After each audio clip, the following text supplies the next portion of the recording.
Hey guys, I just want to make a very short video about getting rid of some of your layers, like an onion. So imagine you're now an onion,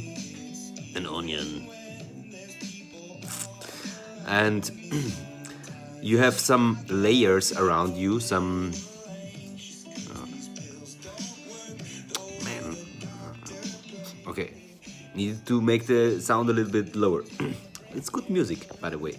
So, talking about layers of an onion, if you imagine that you have layers that you have to get rid of, like some bullshit values or beliefs that you got from other people, kind of stamped over you, be it in school or at home or friends or whatever. uh, you can get rid of these bullshit layers. The thing is, you have to get to become aware of them first place. Otherwise, you will not even recognize these bullshit layers. But the point that I want to make it is here is that you have some bullshit layers like an onion over you, covering you, and it is time to get rid of this shit. So, there are ways to find out whether you have some bullshit beliefs and bullshit wrong values that are not aligning with your real values. That's the one thing. The other layers are stories. Maybe even more powerful than beliefs and values. I don't know, but stories definitely have a big influence on human freaking beings.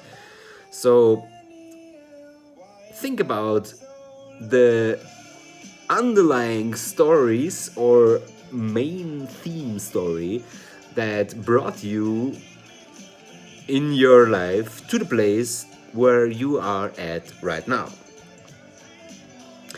Think of this path that took you to this place where you are right now as a story. And then, if you figure out the story that brought you here, think about who wrote that story. Did you consciously write that story and like sit down and write the story of where you will be and wanna be in 5 years or 10 years or whatever years? And then after this period of time, you really ended up in that place that you wrote yourself the story for. Is it like that? With me, I can say no, it wasn't like that any time at all. But at least I started to recognize that there are stories that drove my life. And now it is time to change that fact and consciously write new stories. So I encourage you to do the same.